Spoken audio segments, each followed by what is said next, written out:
This is Jim Kukrow, founder of the Author Marketing Institute, and you're listening to the Author Marketing Podcast. If you're unfamiliar with the Author Marketing Institute and this podcast, you can learn more by visiting www.authormarketinginstitute.com. We'll get to today's topic shortly, but first, a quick message. Today is a special podcast from a year or so ago where I interviewed a successful author named Marla, who was at the time making over $10,000 a month from writing erotica books. Now, you're probably not a romance or an erotica author, and you may not think this interview will give you any insight. However, I'd argue you need to listen for a few reasons. Marla talks about what it takes to be successful. For example, Marla reached that monetary goal by writing over 100 erotica books in one single year.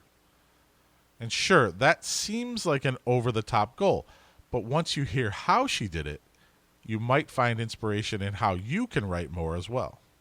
Maybe not 100 books, but just more. So sit back, relax, and listen to the interview and see what insights you might gain from it. Oh, and remember, you can't go into this thinking you can't do what Marla has done. You never know what you're capable of. Perhaps Marla will inspire you. You never know.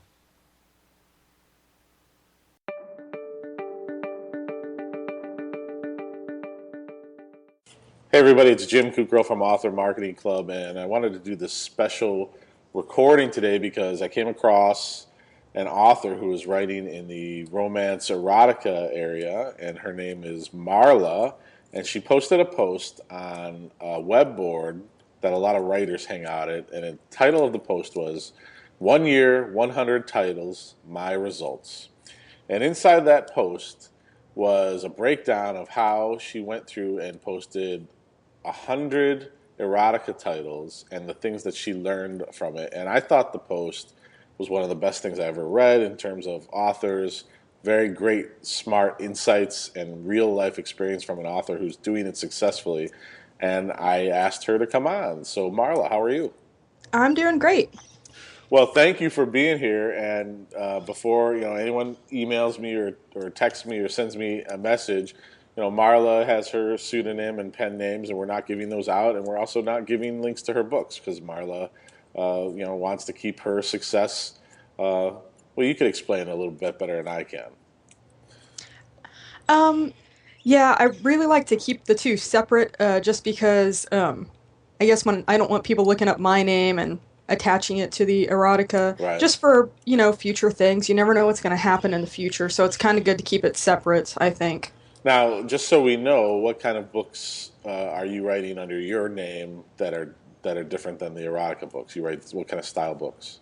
I write horror. I actually just tied up a horror series that I was working on a really long time. Mm-hmm. But that's pretty much it. Horror is my preferred genre, but erotica is definitely a lot more profitable. Right, so that's really where we are. So, there's a big important lesson that I like to promote to a lot of authors is, and maybe you can attest to this, horror, great genre, right? But there's a lot more people buying erotica, is that right? Yeah, and I've actually went out into other genres too, and you just don't make the money with other genres that you make with erotica. And why do you think that is? Is it the 50 Shades of Grey phenomenon? Is that what it is?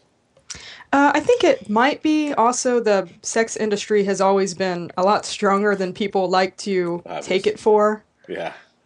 So an important lesson. So the decision to write erotica was profit motive then for you? Yes, yes, definitely. Okay.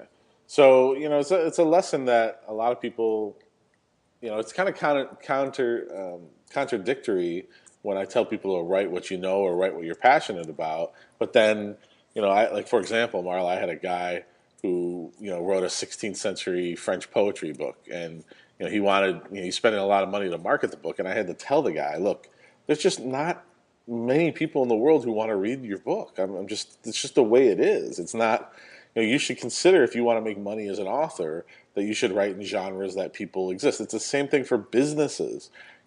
The best way to start a business is find an audience of people who have a big audience of people who have a same problem, and then create a product or service to sell to those people. And the same thing goes with books, right? Yes, I completely agree. I mean, even if it's something you really want to write and you pour all your heart and soul into it, you have to realize that depending on the genre, most genres don't perform very well. It's usually either a hit or a miss, and unfortunately, on the most part, it ends up being a miss. So, So, how many uh, horror books have you written? I serialize everything. So, in total, I've only written two, but I serialized both of them. And how many how many serials? One of them has five, and the other one has six. Okay, and this is how you started being an author, right? Yes. Okay, so then at some point, so what was the point where you were like, all right, I gotta consider doing something else? Tell us your story. Was it money? I mean, you said it was money motivated, but what really pushed you to do it? It was I would say it's half and half money motivated, and I really do kind of have a perverted side. Actually, in my last book, my last horror book, I wrote a really long sex scene in it that probably wasn't very conducive to what should have been in a book like that. But then I was like, you know what? It'd probably be fun to go ahead and try doing this. And I had heard from other authors that you make a lot more money in erotica. So when I would publish a serial from horror, I would get maybe like one or two sales. I think my first erotica book I published ended up getting like three sales right off the bat, which was really good in comparison to what I was used to doing.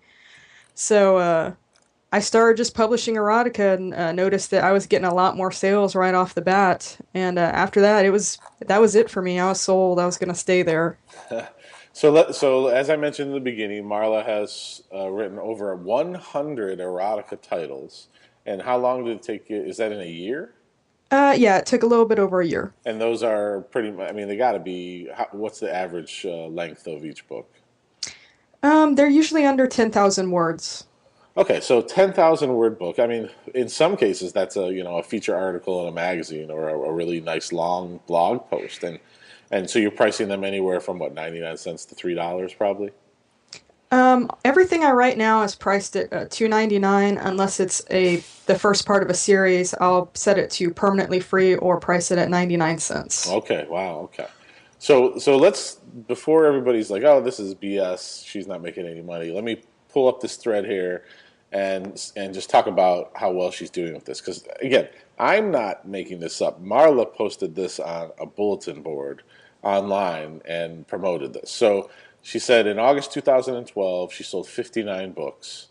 11 stories published by August. She made $80.30 in royalties earned in August 2012 last year. Now let's go to the end. August 2013, she sold 2,853 books, four stories published in August, and she got a check from Amazon for $9,651.42. So anyone who's on this call being like, "Oh, she's not really making any money," how'd you like to make $10,000 a month from your books? And congratulations, Marla. By the way, great job. Thank you. I saw that number and I knew. And there's a couple of things that you give some takeaways in here, and I'm going to include the link to this post with the podcast. And I may just play this back for my members during our mastermind session, but there's some really great takeaways in here, and a couple of things that you said you've learned. So, since hitting 75 titles, you said pure smut can command higher prices at lower word counts. Can you explain that? Yes, by pure smut, I mean mostly like pseudo incest or things that are like very heavy on the sex and less on story. I've seen stories that are like 5,000 words that people are charging $2.99 for, and when you try for more like erotic romance, people will tend to one star you more at links that short. So it really depends on the content that you use, the word count that works. And that was kind of your second point there, deviating from erotica and erotica romance, because erotica romance is more like a 50 Shades of Grey, right? Where you're telling a story and then there's, erotica, there's the sex scenes built in the middle, right? That's the difference. Yes. So Yes. erotica is, for people who don't know, is just like the first chapter is like you're getting straight into it, right? Yes. Okay. So everybody, that's kind of the difference according to Marla. You also say follow the top 100 best-selling titles and the top 100 best-selling authors, and you can't go wrong. Can you explain that? Yes, I actually have a method to do my marketing, or not so much my marketing, but my research when I'm writing stuff. Usually for short stories, since that's what I primarily write, I will go look at the top 100 best ranking authors in erotica, and you'll usually have to scroll down like one or two pages to find the authors that write mostly short stories. Hmm. But usually you'll see a reoccurring trend, like you'll see a lot of pseudo incest, a lot of big beautiful women erotica, and basically if you can find that reoccurring trend, you'll pretty much know what to write that's actually going to sell. Hmm. Yeah, and I think this is a good point for everybody. It doesn't matter what genre you write in. I always tell people, go look at what's selling in your category, right? I mean, it's important to see. Again, you got to see what's selling. This is a business, right, Marlo? Yes, and it makes a really big difference, actually knowing what's going to sell beforehand. I mean, that's one thing that made my income really explode. Now I know that if I write something, it's going to sell. Whereas when I started, I kind of just started writing stuff that I wanted to write, and it's a huge difference Hmm. income-wise. Okay, great point. And let's see. It says, I will no longer be turning non-performing titles into paperback books, regardless of length. My time is better spent elsewhere. So I assume that means just, the paperbacks don't sell in the erotica form very well. Well, I think part of that for me is that I don't do any marketing. I've heard that people that market have a lot better success with that, but my method is basically just based on writing and publishing the next thing. So I don't want to take too much time to market my paperback books. So my sales for them have been dismal at best. Hmm. So in this post, you can see how Marla goes from, how many stories she published. It looks like you're averaging between 3 to 4, 5 stories a month. How do you crank? I mean, I know they're 10,000 words, but I mean, how do you get that many done?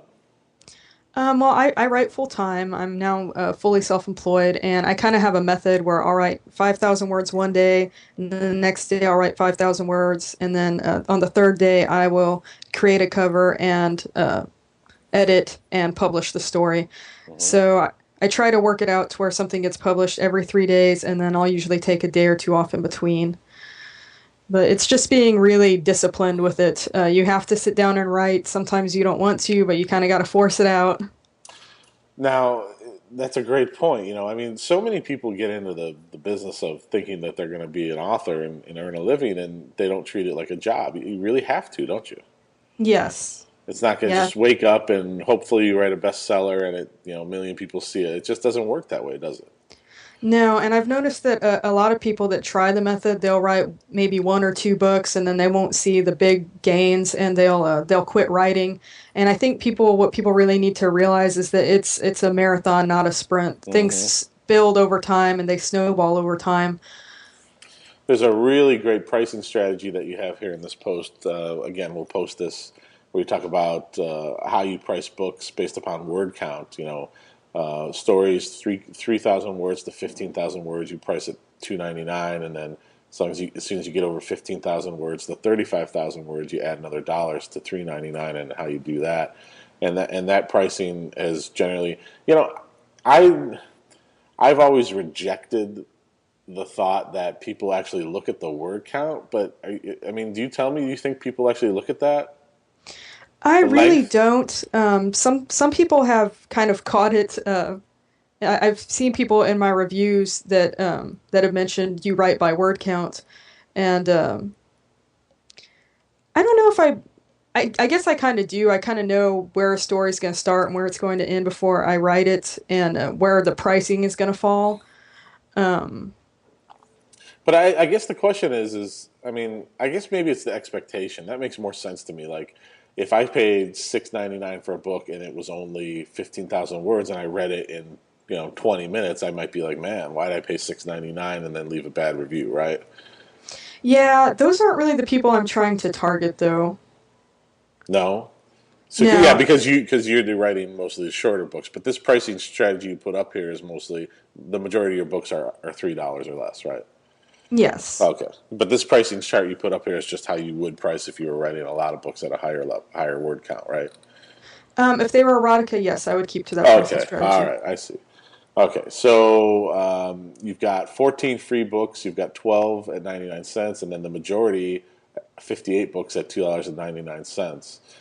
So you can see the kind of bell curve of how that's going there. You have 24 audiobooks and 5 paperback books. How are the audiobooks doing? They bring in maybe about $100 a month in royalties. It's not great, but it's still a little bit extra. And it's really easy to make audiobooks, so I really don't consider it a waste of time to do it. Whereas paperback books, you're doing a whole bunch of formatting, and it's a lot more frustrating than making audiobooks, I think. Are you reading your own audiobooks?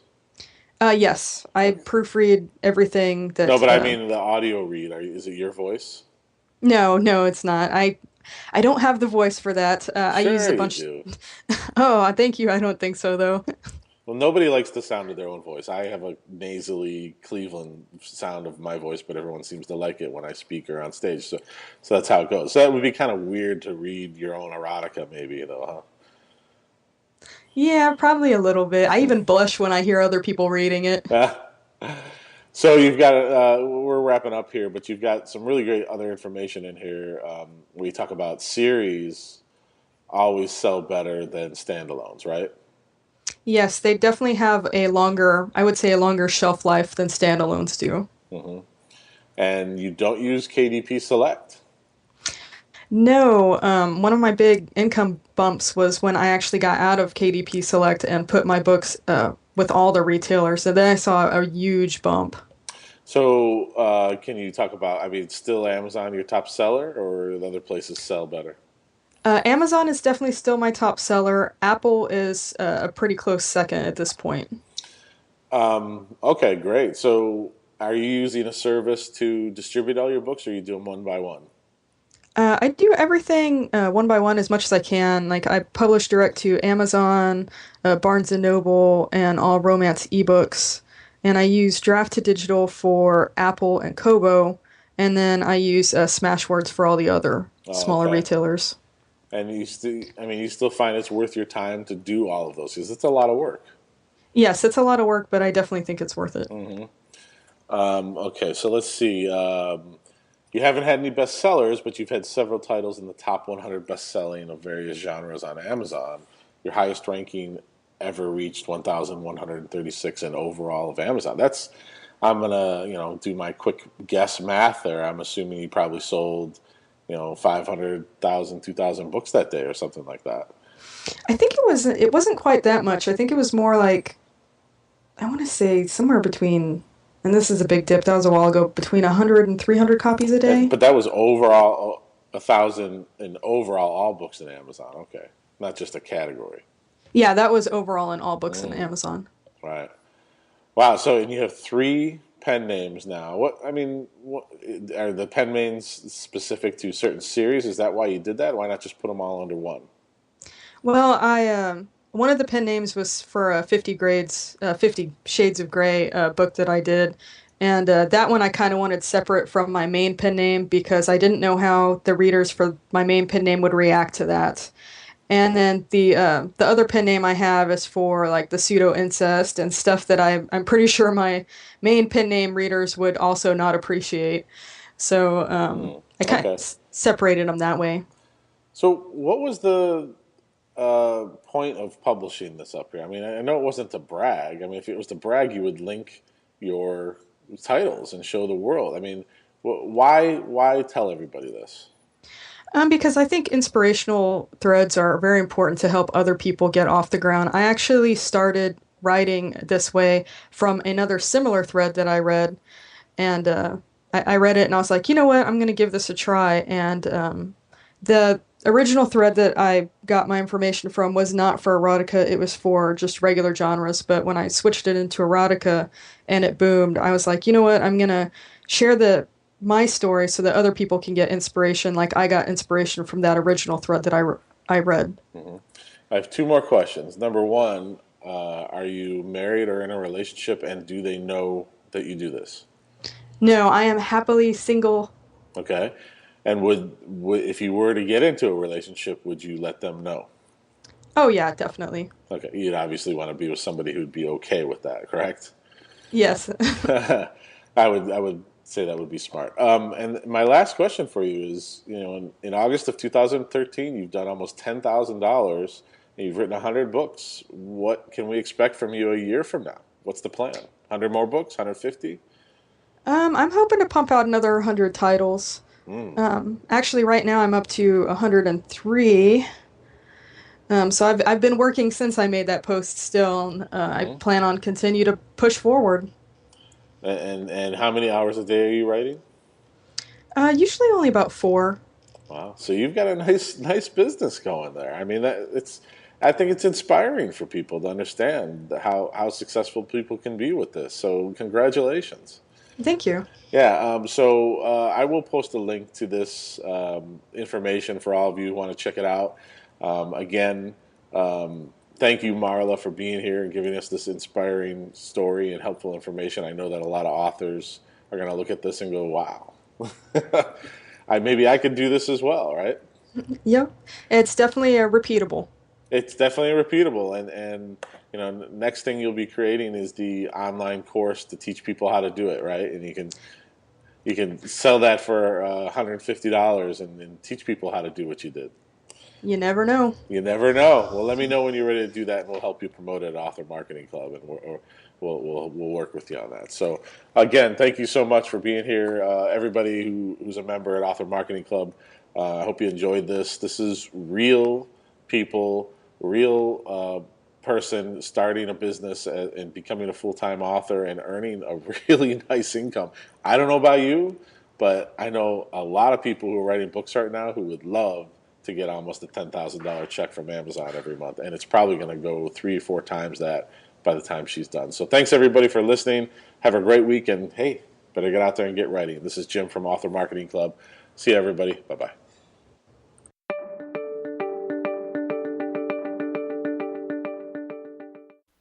And that will conclude today's podcast. To see a transcript of the show and to access other book marketing content, please visit www.authormarketinginstitute.com. You can also learn about our latest events for authors or get access to our Author Marketing Academy Learning Center. And of course, become a member of the Author Marketing Club, a 25,000 plus author member community. That's www.authormarketinginstitute.com. All right, let's wrap it up for today. I'm Jim Kukral, founder of the Author Marketing Institute, and we'll be back again for another show soon. Thanks again for listening, and don't forget to leave us a review in iTunes and share the show with your author friends and communities. We would be grateful for your help in spreading the word. Bye for now.